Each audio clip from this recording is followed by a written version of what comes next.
자, 연말을 앞두고 아무래도 뭔가 마무리해야 한다 하는 생각이 우리의 마음속에 늘 생깁니다. 나는 올해 2020년을 어떻게 살아왔고 오늘 올해에는 나는 꼭 이것만큼은 매듭을 짓고 꼭지를 이제 닫고 싶다 하는 것들이 아마 있으실 것 같아요.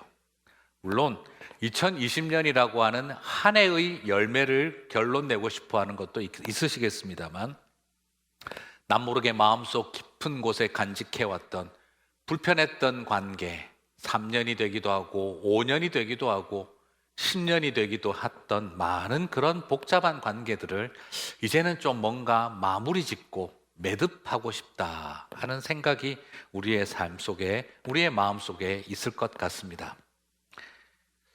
여러분, 어떤 걸 이제 그만 끝내고 싶다 하는 게 있으십니까? 다 하나씩 있지 않을까요? 이젠 정말 이것 좀 끝내고 싶다 하는 것. 제가 오늘 이 이야기를 드리는 것은 그냥 나도 모르게 마음속에 묻어 놓은 채 언젠가 세월 막연히 흘러가면 뭐 알아서 적당히 되겠지 하는 것들이 있지요. 그러나 물론 하나님께서 시간과 세월 속에 희석시켜 주시고 풍화시켜 주셔서 내 마음속에 더 이상 흔적처럼 남아있지 않게 해주시는 것도 분명히 있습니다. 하지만 어떤 계기를 하나님이 인도하셔서 그냥 내버려 둘 것이 아니라 내가 반드시 매듭을 묶어야, 완전히 매듭 지어야 할 어떤 것들이 존재한다는 것도 우리는 잘 알고 있습니다. 오늘 우리는 창세기의 이야기를 살펴보면서 오랜 악연과 같았던 요셉과 유다 그리고 많은 형님들과의 그 복잡했던 가정사가 이제는 하나님께서 매듭 지어주고 계신 것을 바라보면서 오늘 저와 여러분 안에 이제는 정리되어야 할 매듭은 뭐가 있을까? 관계는 뭐가 있을까? 한번 돌아보시며 하나님의 회복의 역사가 일어나게 되시기를 주님의 이름으로 축복합니다. 자, 오늘 본문은 창세기 37장과 38장이 선행되어지고 그 이해가 선행되어져야만 온전히 이해할 수 있는 내용이기도 합니다. 누구보다도 참 엄청난 일이었죠. 형님들이 동생을 요셉을 노예로 팔아치우는 일이 37장에 있었고 38장에는 그 동생 요셉을 팔아치우는 일을 주도했던 유다가 이방인에게 가서 이방 여인과 결혼하고 아들 둘을 잃어버리고, 그리고 나중에 이방 여인이었던 며느리와 사이에서 또 아이들을 낳는 그 엄청난 비극적인 일들이 일어나는 일을 우리가 보았습니다. 그 경험을 이해해야만 오늘 우리가 44장에 왜 이런 상황이 왔는지를 좀 더 클리어하게 이해할 수 있습니다. 형님들을 하나님이 바로 세우는 일을 하고 계신 거죠. 지난 이 사건 이후 37장 사건 이후에 요셉은 노예로 팔려가고, 그리고 그 이후에 억울하게 감옥에 갇히는 두 번의 경험을 하게 되어지죠. 정말 처절하게 형님들에게 노예로 팔려가는 자리, 억울하게 감옥에 갇히는 자리, 어쩌면 요셉의 인생에 있어서는 너무너무 분통하고 원망이 터져서 나오는 처절한 울음이 두 번 정도는 있지 않았을까 싶습니다. 누구나 살아가면서 그런 눈물이 있죠, 그렇죠? 정말 분통해서 너무너무 억울하고 원망스러워서 그 화를 표현할 수 없을 때 서러운 눈물로 터져 나오는 경험. 어쩌면 요셉도 이 두 번의 눈물이 있었습니다. 그러나 하나님께서는 이 요셉에게 그 억울한 일, 흘렸던 두 번의 눈물을 또 다른 방법으로 회복시키고 계시죠. 이제는 기쁘고 감격하고 그리워서 흘린, 억울하고 분통해서 흘리는 눈물이 아니라 감사하고 기뻐서 흘리는 눈물이 두 번은 나와야 될 것 같고, 요셉을 노예로 팔고 억울하게 감옥에 갇히는 경험을 하게 했던 형님들도 어쩌면 노예로 팔려갈 경험과 억울하게 감옥에 갇히는 경험들을 하고 나면 이들 사이에 뭔가 모를 회복이 있을 것 같다는 생각이 들기도 합니다. 말 그대로 형님들에게 그런 일이 일어납니다. 형님들도 똑같이 그들이 일어납니다. 형님들을 바로 세우는 과정 속에 그들은 억울하게 간첩으로 몰려 감옥에 갇히기도 합니다. 이제 남은 일은 노예가 되는 이야기를 들어봐야 될 상황이 남았겠죠. 지난번 벌써 추수감사절 전에 제가 지난번 억울한 감옥에 갇히는 이야기는 제가 벌써 했기 때문에 오늘은 형님들이 동생을 노예로 팔았던 그때의 사건이 어떻게 다시 반대로 일어나고 있는지를 한번 살펴보도록 하겠습니다. 오늘 이 사건은 양식이 없어서 굶어 죽을 상황에 와서 애굽에 와서 양식을 얻어서 돌아가게 되는 그 중에 터진 사건입니다. 하필이면 벤야민의 곡식 자루에서 물건이 나오고 벤야민을 노예로 끌고 가겠다 하는 요셉의 이야기 다음에 일어나는 이야기죠. 그런데 여기서 재미있는 것은 이 대화의 내용이 너무나 그때 그런 여러 가지 사건들과 대조되고 있다는 것을 발견합니다.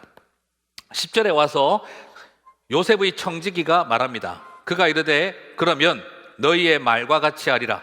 그것이 누구에게서든지 발견되면 그는 내게 종이 될 것이요 너희는 죄 없으리라. 하나만 내가 노예로 삼고 나머지는 죄 없다 치고 돌려보내겠다 이 말이죠. 자, 그리고 나중에 요셉도 똑같이 말합니다. 17절에서 보시면 요셉이 이르되 내가 결코 그리하지 아니하리라. 잔이 그 손에서 발견된 자만 내 종이 되고 너희는 평안히 너희 아버지께로 도로 올라갈 것이니라. 자, 두 번에 걸쳐서 벤야민만 남기고 나머지는 노예로 안 만들고 책망도 안 하고 돌려보내주겠다라고 합니다. 요셉을 노예로 팔았던 형님들에게 큰 테스트가 주어진 것이죠. 노예로 팔았던 너희들이 벤야민을 노예로 만들겠다는 일에 어떻게 반응을 보일는지 굉장히 궁금해지는 대목이 되었습니다. 형님들이 여전히 요셉을 팔아치울 때처럼 변하지 않고 그렇게 분노로 으르렁거리는 늑대 같은 단계에 있다고 한다면 그들은 어떤 태도를 보였을까요? 와, 손 안 대고 코 푸는 일이다. 라헬의 아들들인 요셉은 우리 손으로 팔아치웠지만 벤야민은 어쩔 수 없이 지은 죄로 팔려가는구나. 이제 이 집안에 우리의 눈에 가십거리들은 없어졌다라고 했겠죠. 하지만 만약 형님들이 회개하고 변했다면 그들은 어떤 태도를 취하게 될까요? 오늘 우리는 여기에서 하나님 하신 일을 보게 되어집니다. 요셉을 노예로 파는 일을 주도한 사람은 유다였습니다. 우리들의 손에 피를 묻힐 이유가 없다라고 하며 저 이방인들에게 팔아 넘기자라고 했습니다. 우리 손으로 죽이는 피 흘리는 일을 하지 말자. 그래도 우리의 형제 아니냐. 우리 손으로 죽이지 말자. 대신에 간접 살인을 함으로써 이 문제를 해결하자라고 제안했던 사람이죠. 배다른 동생, 눈에 보기도 싫었던 라헬 어머니의 아들 요셉과 벤야민, 유다는 그래서 요셉을 노예로 파는 일을 주도하고 있었던 것이죠. 그렇다고 한다면 오늘 이 자리에 만약에 유다가 있다면 어떻게 될까요? 요셉을 파는 일을 주도했던 유다가 있다면 벤야민도 기회다 생각하며 팔아치울 가능성이 누구보다 높지 않겠습니까? 그렇게 되면 오늘 이야기는 게임 끝이죠. 하지만 우리는 창세기 38장을 이미 읽어본 사람들입니다. 자기 아들이 둘이 죽는 것을 봤습니다. 이방인이지만 자기 아내가 죽는 것도 봤습니다. 우리는 그렇게 살아왔던 유다의 인생을 알고 있습니다. 그 엄청난 일, 아들이 죄로 인해서 둘이나 죽고 그리고 자신의 아내가 죽는 모습을 지켜봤던 유다라고 한다면 아들 둘 죽는 애비의 심정이 뭔지, 사랑하는 여인을 떠나보내어야 하는 남편의 심정이 뭔지 누구보다 잘 알았겠죠. 그렇다면 많고 많은 아들 중에 하나 없어진 것이 아니라 아들을 잃어버린 아버지 이스라엘의 심정을 누구보다 잘 알게 된 사람, 사랑하는 아내 라헬을 잃어버린 남편의 마음을 누구보다 잘 아는 사람이 유다가 되었다고 한다면 그는 여전히 도끼 어린 미움으로 가득 찬 형님의 얼굴일까요? 아니면 아들을 잃는 고통을 아는 애비의 얼굴일까요? 저는 분명히 유다가 38장과 같은 고통의 세월을 겪으면서 하나님이 그를 만지셨다고 믿습니다. 그래서 그는 아버지의 집으로 돌아갔던 거죠. 오늘 15절과 16절을 한번 보시겠습니까? 15절에서는 요셉이 이르며 16절에서는 유다가 말하되 하며 창세기 37장에서 노예로 요셉을 팔던 상황처럼 지금 창세기 44장은 벤야민을 노예로 삼는 문제를 놓고 요셉과 유다 사이에 대화가 일어납니다. 참 하나님은 아주 의도적으로 이 사건들을 창세기에서 배열을 하고 있습니다. 요셉을 노예로 파는 문제를 놓고 유다가 말을 하던 모습처럼 벤야민을 노예로 삼는 문제를 놓고 유다와 그리고 요셉이 대화를 합니다. 요셉 입장에서는 꼴도 보기 싫지 않았을까요? 유다의 목소리를 듣는 것조차 경기나지 않았을까요? 우리의 형제요 골육이 아니냐, 우리 손에 피를 묻힌들 뭐가 유익하리야, 이방 사람에게 팔아버리자. 그 목소리는 어쩌면 요셉의 평생의 가슴 속에 트라우마처럼 남았을 형님의 목소리입니다. 절대 못 잊을 것 같아요. 자다가도 그 소리 듣고 몇 번이나 깼을런지 모르겠습니다. 그런 유다와 오늘 얼굴 쳐다보고 대화를 하고 있습니다. 그러나 놀랍게도 오늘 이 대화 속에 우리는 변화된 유다를 봅니다. 더 이상 요셉을 팔아치우던 유다가 아닙니다. 과거에 나서서 자신을 죽이려고 하고 자신을 노예로 팔려고 했던 형님 유다가 아니었습니까?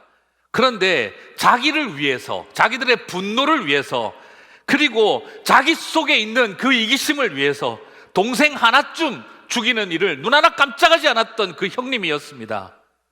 그럼에도 불구하고 요셉은 지난 세월 유다 형님에게 받았던 상처와 그 지독했던 말에 대한 트라우마보다 하나님이 하신 구원 역사라는 것을 그는 지난 세월 동안 지켜봤습니다. 그래서 감옥에 갇히면서도 하나님을 바라보았습니다. 그래서 그는 그 상황을 통해 하나님의 은혜로 여기까지 왔다는 걸 알고 있습니다. 그러나 요셉도 궁금하지 않았겠습니까? 그래, 하나님이 피해자인 나를 이렇게 빚어오셨다는 것을 나는 믿는다. 하지만 이렇게 나를 고통스럽게 팔았던 저 가해자들은 어떻게 됐을까? 특별히 그 유다 형님은 어떻게 됐을까? 그는 정말 변했을까? 여전히 똑같은 그 모습일까? 더 지독하고 더 잔인한 사람으로 변했을까? 얼마나 궁금했을까요? 그런데 오늘 보니 그 유다 형님이 변한 것입니다. 나 하나쯤 죽이는 일, 팔아치우는 일, 별것 아니고 우리가 살자 하던 바로 그 유다 형님이, 우리가 잘 살기 위해서는 저 라헬 집안은 다 없어져야 된다 하던 바로 그 형님이 철저하게 16절에서 그는 전혀 다른 모습을 보여주고 있습니다. 유다가 말하되 우리가 내 주께 무슨 말을 하오리까? 무슨 설명을 하오리까? 우리가 어떻게 우리의 정직함을 나타내리까? 하나님이 종들의 죄악을 찾아내셨으니, 벤야민의 죄라고 말하지 않습니다. 우리들의 죄라고 이야기를 합니다. 종들의 죄악을 찾아내셨으니 우리와 이 잔이 발견된 자가 다 주의 노예가 되겠나이다 라고 말을 합니다. 우리가 잘 살기 위해서는 유다를 노예로 팔아치우자 하던 그가 벤야민 한 사람을 위해서 우리 모두가 다 노예가 되겠다라고 말을 하고 있습니다. 그 싫어하는 라헬 집안의 아들인데 죄 없어도 뒤집어 씌워 팔아치우고 싶은 심정을 가졌을 것 같은데 그의 저지른 죄를 우리 모두의 죄로 여기고 저 벤야민을 위해 우리 모두가 다 노예가 되자라고 말을 하고 있는 것이지요. 그렇습니다. 이 모습 속에 아마 요셉은 깜짝 놀랐을 것입니다. 자기들 잘 살자고 나 팔던 형님이 벤야민 살리자고 노예가 되겠다라고 자처하는 그 모습은 요셉에게는 한없는 감동이었을 것입니다. 무슨 말이죠? 무슨 일이 있었는지는 모르겠지만 하나님이 유다 형님을 만지셨구나 하는 것을 그가 보았던 것이죠. 저는 이것을 보면서 너무 마음에 깊은 감사가 있습니다. 하나님은 창세기 38장에서 아들 둘 죽고 아내를 잃어버리고, 그리고 며느리 다말 사이에서 아들 아닌 손자, 손자 아닌 아들을, 쌍둥이를 얻는 비극적인 상황을 경험하고 난 다음에 유다는 하나님의 은혜로 변화되었습니다. 악한 말을 하던 유다가, 죽이는 말을 하던 유다가 이제는 살리는 말을 하는 유다로 바뀌었습니다. 노예로 팔던 말을 하던 그가 노예로 희생하겠다는 말을 하는 사람으로 변화되었습니다. 이 일은 하나님이 하신 일이었구나 하는 것이죠. 우리 하나님 참 놀랍습니다. 피해자 요셉을 그렇게 빚어오셨던 것처럼 가해자 유다를 하나님은 그렇게 만져오신 것이지요. 저는 한 해를 마감하는 이 즈음에 이런 하나님의 은혜가 저와 여러분 가운데 있게 되시기를 주님의 이름으로 축복합니다. 한 걸음 더 나아가서 그는 자기의 아버지의 마음을 전합니다. 30절부터 보면은요, 아버지의 생명과 아이의 생명이 서로 하나로 묶여 있거늘 이제 내가 주의 종 우리 아버지에게로 돌아갈 때에 아이가 우리와 함께 가지 아니하면 아버지가 아이의 없음을 보고 죽으시리니. 저는 이 말씀을 보면서 마음이 너무너무 참 아프기도 하고 하나님 은혜를 다시 한번 발견하게 됩니다. 왜요? 어떻게 유다가 아버지의 생명과 아이의 생명이 서로 묶여 있거늘이라는 말을 알았을까요? 여러분은 어떻게 그는 이런 말을 할 수 있었을까요? 아버지의 생명과 아들의 생명이 묶여 있습니다. 만약 이 아이가 우리와 함께 가지 않으면 우리 아버지 죽습니다 하는 말을 그가 어떻게 할 수 있었을까요? 그것은 바로 자신의 체험에서 나오는 이야기입니다. 왜요? 유다도 아들 둘 죽는 꼴을 본 아버지 아닙니까? 자식 둘 앞세워 본 경험 있는 아버지 아닙니까? 유다는 생각했겠죠. 요셉을 바라볼 때마다 저 인간은 죽어도 싸고 없어져야 된다라고 생각했겠죠. 그러나 이 세상에 죽어도 싼 인생은 쉽지 않습니다. 많지 않습니다. 없습니다. 내 눈에는 꼴도 보기 싫은 동생이었지만 아버지에게는 생명이 연결된 아들이었던 거죠. 지금은 서름받고 분노하는 아들 유다가 아니라 아들 둘 잃어버린, 죽는 모습 무덤 세워버린 서러운 애비의 심정으로 그는 이 자리에 서 있는 것이죠. 그래서 자신이 요셉을 팔았던 행동이 어떤 일인지 그는 뒤늦게 뼈저리게 알았던 것입니다. 자식을 먼저 보내는 부모는 땅에 자식을 묻는 것이 아니라 가슴에 묻는다는 말처럼 그것이 무엇을 의미하는지 유다는 자신이 저지른 죄에 대해서 누구보다도 더 알았던 것이지요. 아마도 성경에는 나오지는 않지만 저는 나중에 아버지의 집으로 돌아왔던 유다는 아버지 장막 앞에서 처절하게 울었을 것입니다. 아버지, 제가 돌아왔습니다. 미안합니다. 미안합니다. 아버지에게는 다 말하지 못하지만 그는 가슴 속에서 죄송합니다 아버지 하고 많이 울었을 것입니다. 왜요? 아버지가 아들 잃는 그것 고통이 뭔지 알았기 때문에. 그래서 어쩌면 유다는요, 남은 세월 벤야민에게 특별했는지 모릅니다. 동생을 바라볼 때마다 요셉이 떠올라서 하필이면 왜 이렇게 벤야민 녀석은 요셉을 닮았는지, 어쩌면 그 벤야민을 바라볼 때마다 유다는 자신이 저지른 죄를 돌아보며 그래서 벤야민을 더 챙겼는지도 모르겠습니다. 그래서 예전에 제가 창세기 강의할 때 말씀을 드렸던 것처럼 참 신기하죠. 나중에 남유대 북이스라엘로 갈라질 때 요셉의 아들 둘이가 중심이 되어져서 10지파는 북이스라엘로 갔는데, 그런데 놀랍게도 요셉의 동생인 벤야민은 그쪽으로 가지 않고 거꾸로 유대 지파와 그리고 벤야민 지파가 남쪽을 형성했던 건 어쩌면 그들 사이에 오래 남아 있었던 지은 죄에 대해서 용서받으며 살아왔던 삶의 이야기의 결과는 아닐까 하는 막연한 생각도 들기도 합니다. 그 아버지의 마음을 알았던 그는 나중에 구약에서 가장 아름다운 한마디의 말을 고백합니다. 33절. 이제 주의 종으로 그 아이를 대신하여 머물러 있어 내 주의 종이 되게 하시고 그 아이는 그의 형제들과 함께 올려 보내소서. 무슨 말입니까?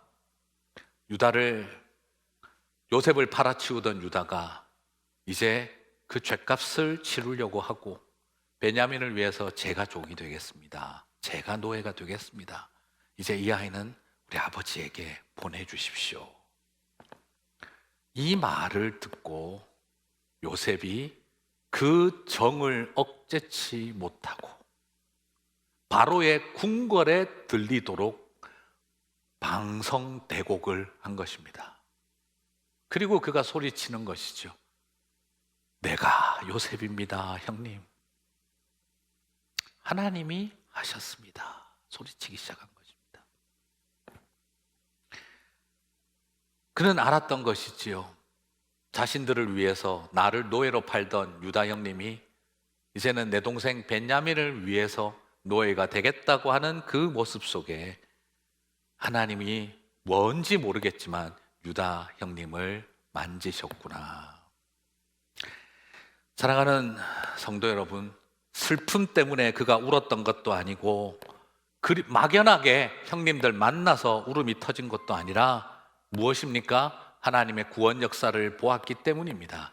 하나님의 치유를 보았기 때문입니다. 피해자인 나를 바꾸어 놓으신 하나님은 저 가해자인 유다 형님을 변화시켜 놓았구나 하는 것을 보았던 것입니다.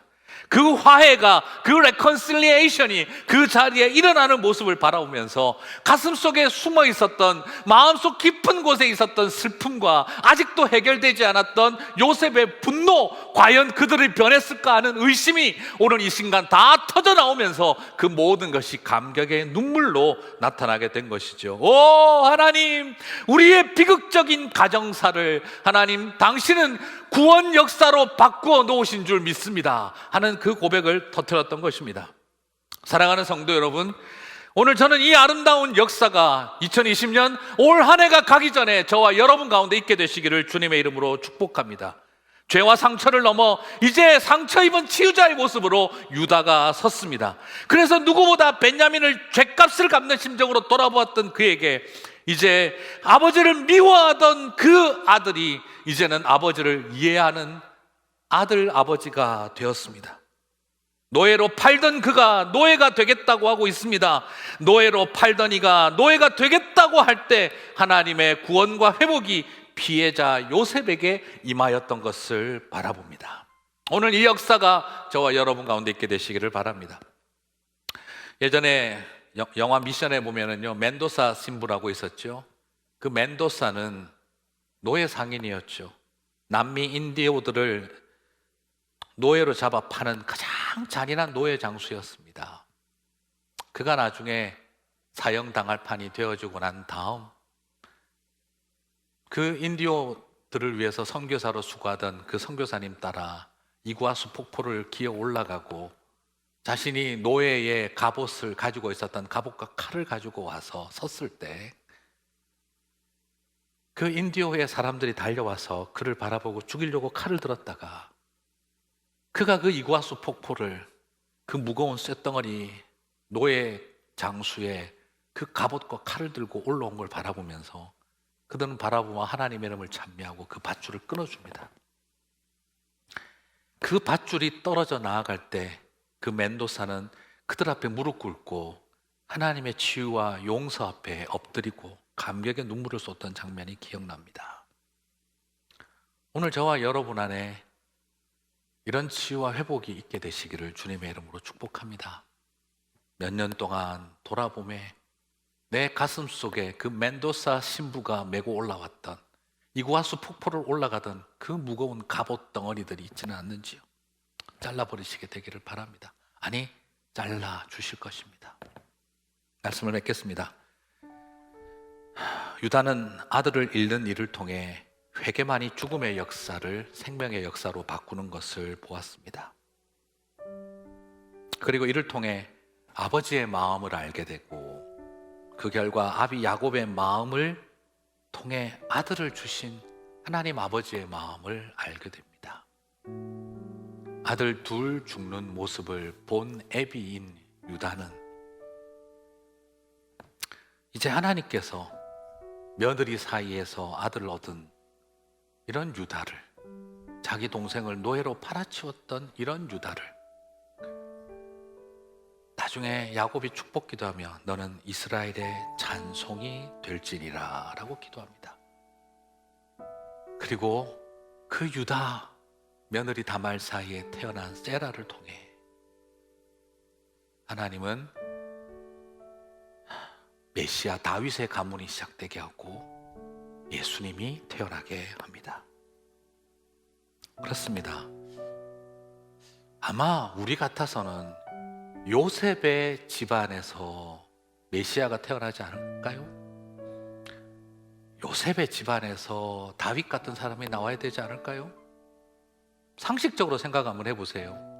요셉의 집안 같은 데서 다윗이 나오고 메시아가 나와야 되지 않겠습니까? 그런데 요셉의 집안에서는요, 나라 망하게 할 북이스라엘의 역사가 시작됩니다. 근데 놀랍게도 이런 유다 집안에서, 이런 유다가 벤야민을 끌어안고 남유다를 지켜가게 하고 다윗의 길을 걸어가게 된 사람, 그래서 이 땅에 오신 메시아 예수 그리스도의 족보로 이어가게 했습니다.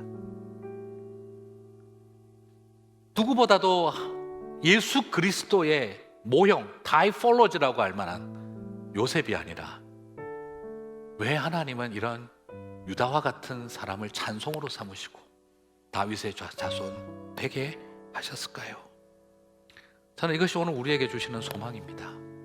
그래요, 저와 여러분은 완벽해서 하나님 쓰시는 거 아닙니다. 올 연말에 우리가 지난 세월 몇 년, 10년, 20년 가슴속에 묻혀있는 그 삶에 매듭 지어야 할 것들을 회개로 하나님 앞에 나아갈 때 요셉이 바로의 궁궐을 흔들 만큼 울게 만들 치유의 역사가 일어나게 하실 줄 믿습니다. 여러분, 창세기 38장 유다에게서는 찢어버리고 싶을 인생의 한 페이지입니다. 그러나 그 38장 덕택에 우리는 오늘 이 창세기 44장에 왜 유다가 이렇게 요셉 앞에서 말하고 있는지를 이해할 수 있게 되었습니다. 저는 믿습니다. 여러분의 인생의 가장 비극적인, 찢어버리고 싶은 창세기 38장 같은 인생의 한 페이지가 여러분의 삶에서 창세기 44장 같은 페이지가 되게 하는 통로가 될 줄 믿습니다. 오늘 믿음으로 고백하시게 되기를 바랍니다. 그래서 저와 여러분을 이스라엘의 찬송이 되게 하고 나는 너를 통해 여자의 후손을 꿈꾸노라 하시는 하나님의 이야기가 이루어지게 하실 줄 믿습니다. 부끄러운 우리를 통해 역사하시는 하나님을 바라보고 한 해를 마감하고 새해를 준비하는 저와 여러분 되시기를 주님의 이름으로 축복합니다.